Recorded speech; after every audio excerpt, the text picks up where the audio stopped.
The next case is Vitek v. Ward. Each party will have 15 minutes to present their argument. The appellant may reserve up to 5 minutes for rebuttal. Counsel, how long would you like to reserve? I'd like to reserve 5 minutes. All right. The court will note that because I'm keeping the time up here, there's nowhere for you folks to see it. I'll let each of you know when you're down to about a minute left in your time. The arguments are being recorded, so when you come up to the podium, please first introduce yourself. Make sure you stay behind the podium because we're recording you visually as well as audio. And speak loud enough so we can hear you when the recording can pick you up. If you do have the name of any child or minor or victim, which I don't know what we do in this case, but if you do, please make sure you refer to them by initials or some other term, such as child, minor, or victim. We read your brief and are ready to proceed whenever you are. Thank you, Your Honors. May it please the court, my name is Danielle Kulik. I represent the appellant. In this case, I already said I would reserve the 5 minutes, so I'm going to do my best to stay within time. This is my third time here on this case. I know some of you it's your second time. Appellee requested we come before you again, and I'm going to do my best to give you as much new argument as I can. With that in mind, I did file that notice of supplemental authority. This case was decided just on September 5th, 2024 by the 10th District Court of Appeals, which I know we can only consider, it's not mandatory here, but it seemed very similar to our case and the timing was just right for me to send it over to you. In that case, it's newer than ours, it was 2022, whereas our case was filed in 2018, but a lot of things were similar. In that case, there was no service, there was no answer, there was a motion for relief, but in that case, the court, it turned around on that 60B and it said there was no time for a 60B limit when there's no personal jurisdiction, when there's no service. And that's kind of what our void ab initio issue has been the last 3 times we've been here, well, this being the third. The first time we went back to determine if the court ruled on the void ab initio, they turned it down, we came back a second time. Your Honor sent us back for the SCRA issue, which they again turned down, and we're still back here on the void issue as well as the SCRA. Mostly the void. If we get a determination on void, this 4-year marriage, which resulted in 5 years in the Court of Appeals, can finally rest. And that's what I'm looking for today. Well, how does it rest? It'll start all over again. Yeah.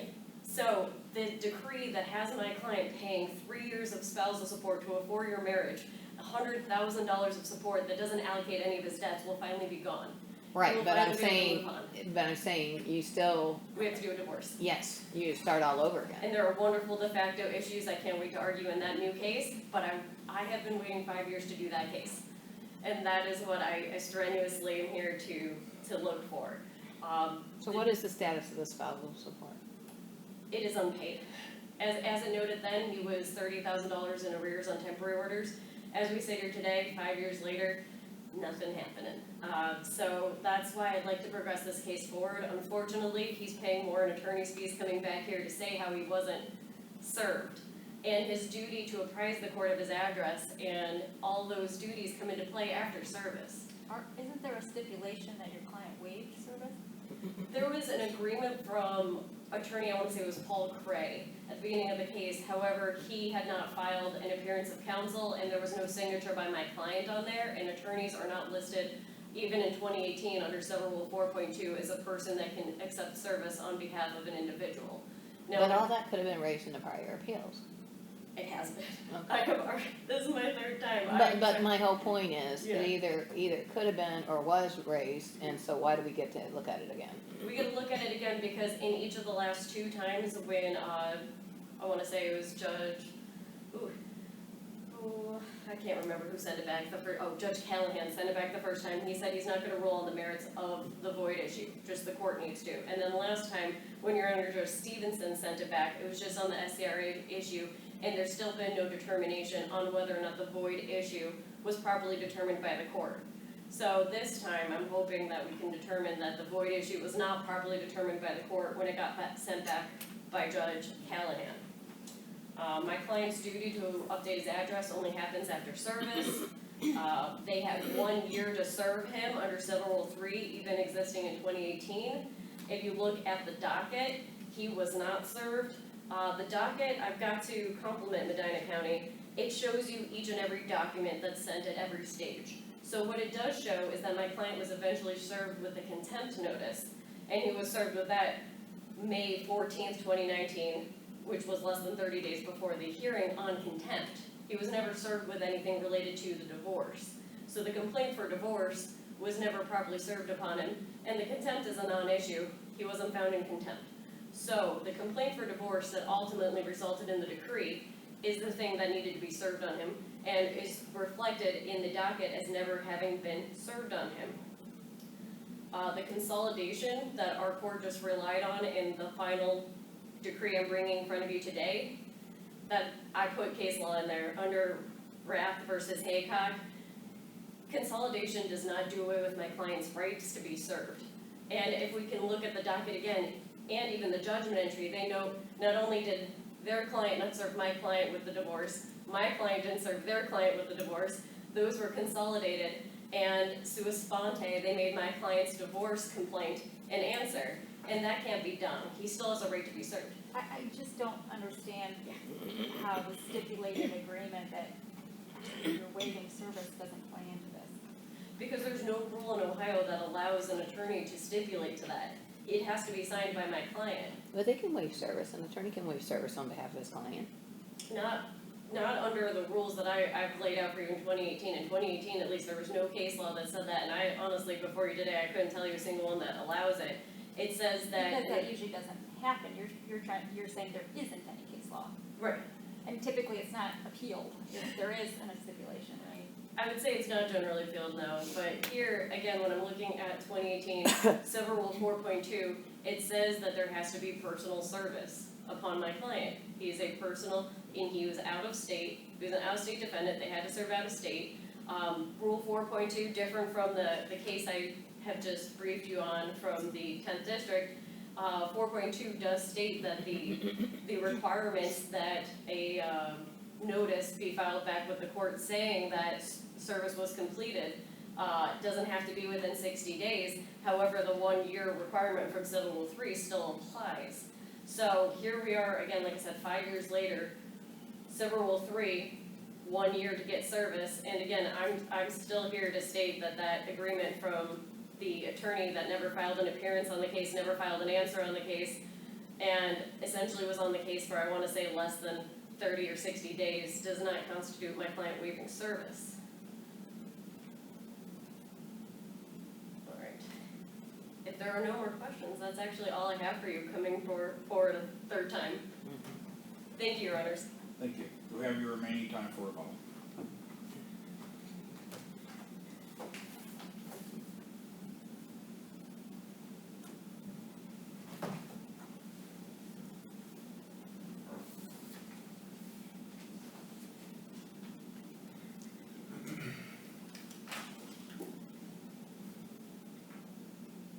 May it please the court, Attorney Chris Ockley, I'm here for the appellee, Ms. Megan Vitek.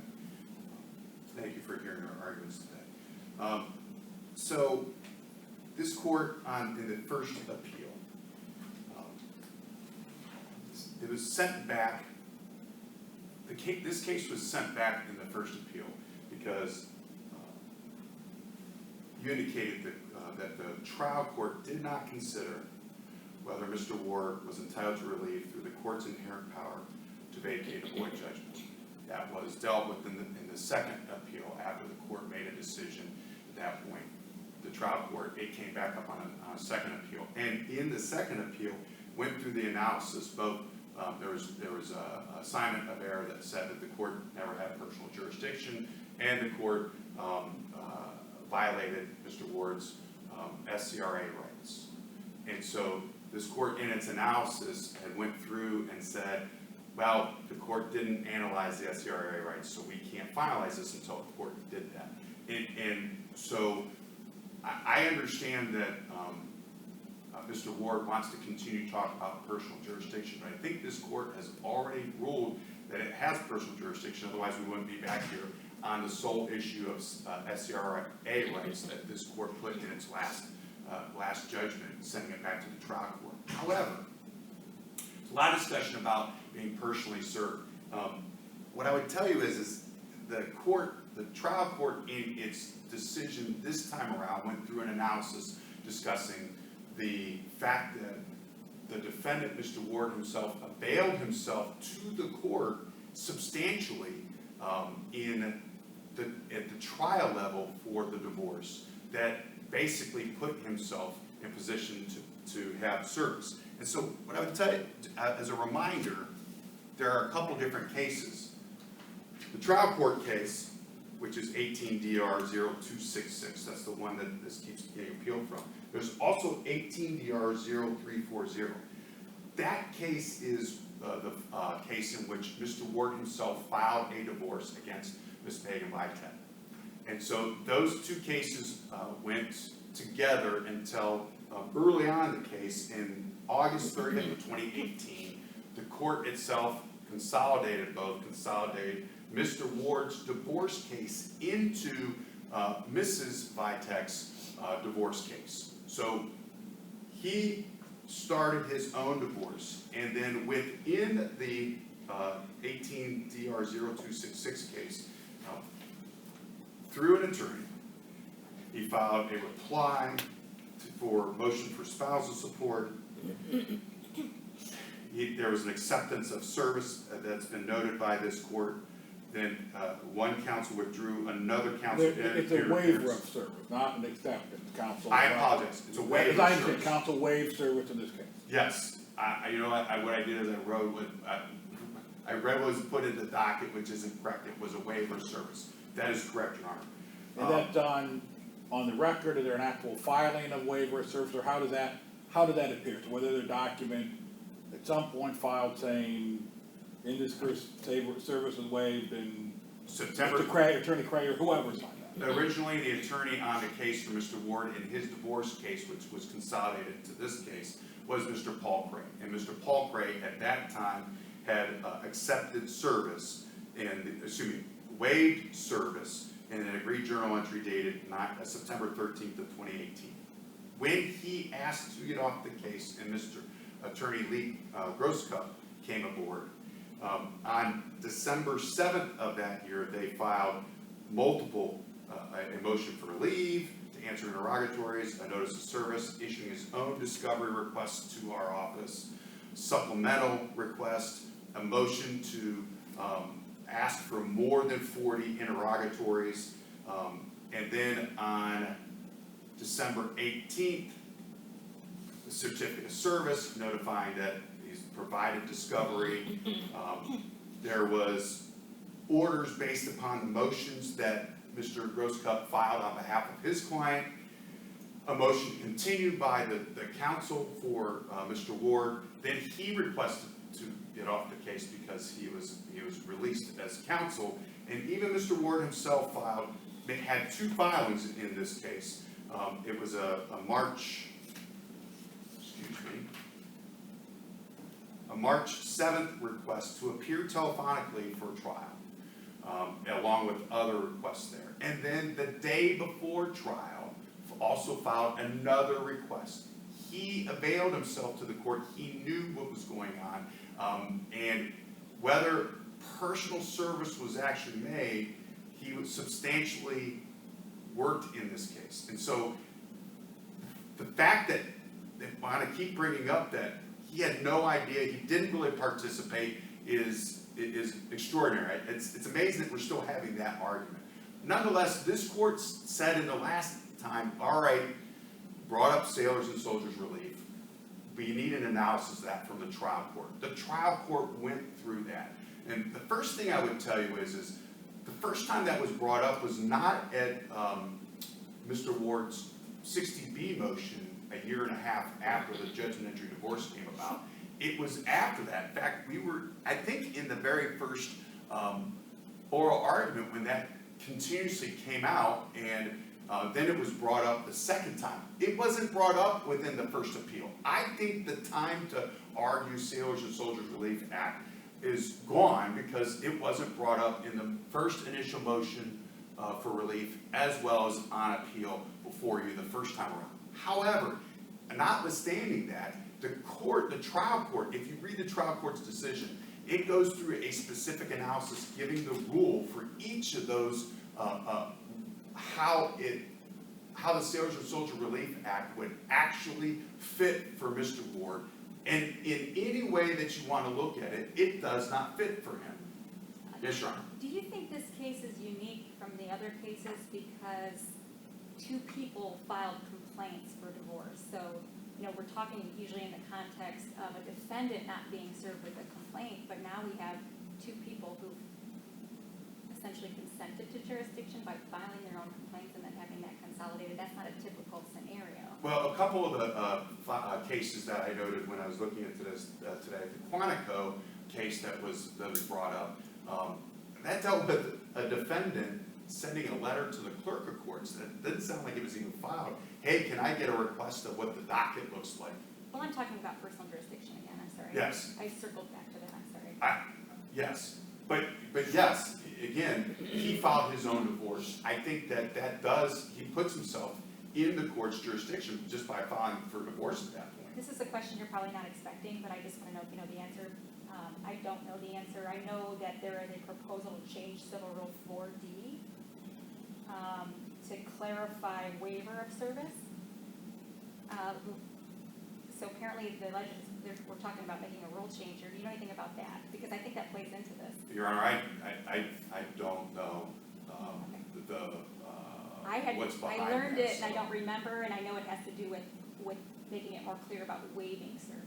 I don't know what what's being discussed about that. I apologize, I don't have any of that answer for you. Thank you. You're welcome. Anyways, going back to the Sailors and Soldiers Relief Act, Mr. Ward doesn't fall under it. In fact, he has, despite being in here numerous times, there's nothing that has ever shown that he's actually was active military at any time. I don't know if he was ever active military.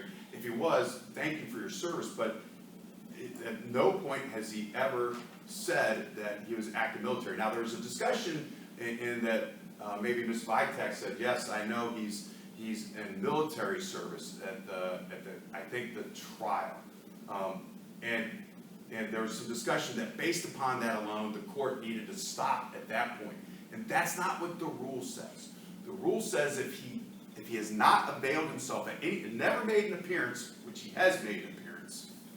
He's done a lot of different things in this case. If he had never made an appearance, then Ms. Vitek would have had to submit an affidavit to the court. She didn't have to do that because he made an appearance. In fact, he filed something the day before.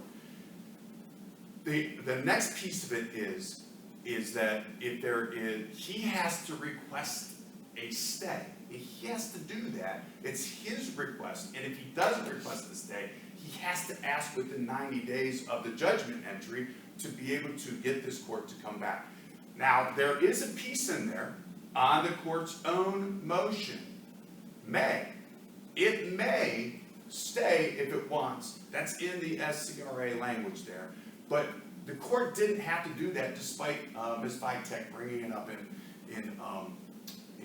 at the trial. The court didn't have to do that. And in fact, it didn't because there had been communication all along and everything had been laid out to Mr. Ward. There's a trial. We have a trial date. He knew when the trial date was, which is why he filed something the day before to try to be either available by telephonically or some of the other requests that he had.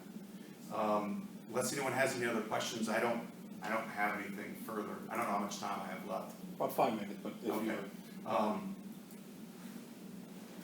Again, I think I've said this once before. This Sailors and Soldiers Relief Act was brought up well after the case was over, well after the motion for 60B originally was filed, after getting already into the first appeal, not even until here. For me, going back to law school, this is a classic red herring because there's nothing to say he was in the nothing. We don't have an affidavit from Mr. Ward himself.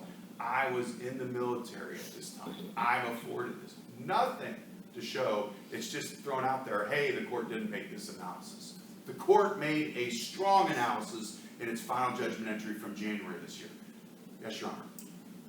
I just looked at that proposed change, and it's changed to clarify that service of summons may be waived in any case, so that there must be some sort of proposal. I'm going to have to take a look at that one. I don't know if that affects your case, Without a change in the law, I don't know that it would necessarily affect, and But then- we, it might be worth looking into the the history of that proposed. Ms. Vitek believes that the fact that he filed his divorce, the divorce was consolidated, and then his attorney waived service, that alone would give service for this case because of the combining of the cases, and he would know. But if this court decided not to look at it from that perspective, Mr. Ward availed himself throughout the divorce, both divorce cases that were consolidated, to be for this court to determine that he was served in this, and for us not to relitigate this case that he didn't show up for. And if there's no further questions, I thank you today.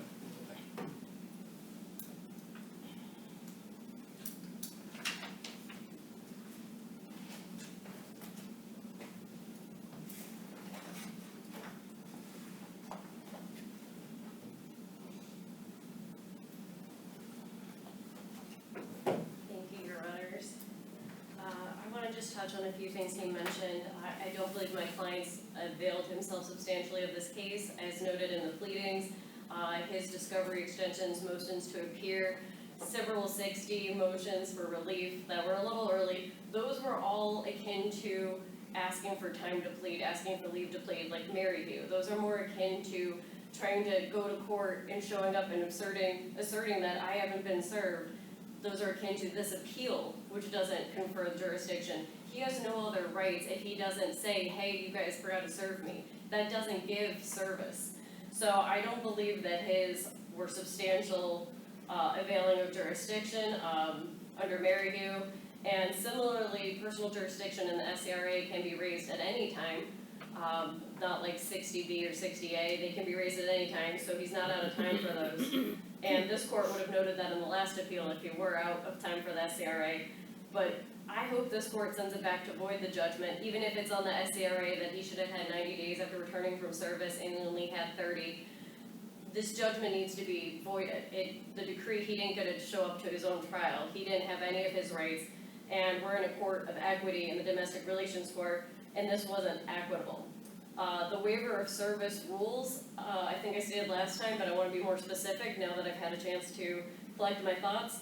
I can actually picture the page it's on, but it has in the Ohio Rules of Civil Procedure a form that you're supposed to send, and that gets signed by the defendant, and it gets sent in triplicate, and it has advisements and things like that. None of that was attached to this. None of that was testified to have been used or served. None of that was done here. So even if we're trying to say that waiver was proper, it wasn't proper under the Ohio Rules of Civil Procedure, which lay out how to waive service. And so that wasn't done here. He had also noted that my client knew what was going on when he asked for continuances. He did know about the contempt. He got served with that, and he knew about that. But that, again, the contempt has nothing to do with the divorce. The complaint for divorce was different from that. They're completely different proceedings, as Ohio law has noted. We do need to have personal jurisdiction on this case. He doesn't have to request a stay because he wasn't served. A few other things that were noted here. On your proposed rule, I was thinking about that. I haven't seen it, but even so, we're only looking at 2018 law here. So even if that law changes next year and I'm back in front of you for a fourth time, it won't affect in 2018. He had to be served under 2018 law. But it is interesting, and I'm going to look it up. It also says waiver by an attorney on behalf of the party. The waiver signed by a party's attorney is presumed to be authorized. Yeah, and again, that would, but it doesn't go backward. It doesn't change the service requirements at the time this case happened. It's not ex post facto. So I wonder if this case spurned that, but at the same time, even then, I would think it would still probably follow that civil rule format where it has to be signed by the actual defendant and has to be sent with his rights, knowing just as you would with any trial. Are you waiving your right to call witnesses on your own behalf? You know you're waiving your right for this, that, and the other thing. There needs to be an understanding of what he's waiving, which is in that form in the civil rules. I'm just double checking that I hit everything. Alright, as just in summation, again, like I noted before, we've been before you for about 5 years now, since 2019, since pre-pandemic, arguing this. These parties were married in 2014, divorced in 2019, filed in 2018, arguably separated before then. 3-year marriage, 3 years of support, $100,000 of spousal support, and he hasn't been served, and we could argue it for a 4th time or 5th time, but in a court of equity, and based on the docket, which this court has to look at the docket, the court rules through its docket, he hasn't been served, and justice was not done, due process wasn't followed. Thank you, Your Honors. Thank you. The court will take the matter under advisement and issue a decision in due course. When that decision is reached, it will be mailed to you by the clerk of courts and also be available on the High Supreme Court website. With that, on behalf of the court, I'd like to thank both of you for your presentation here today.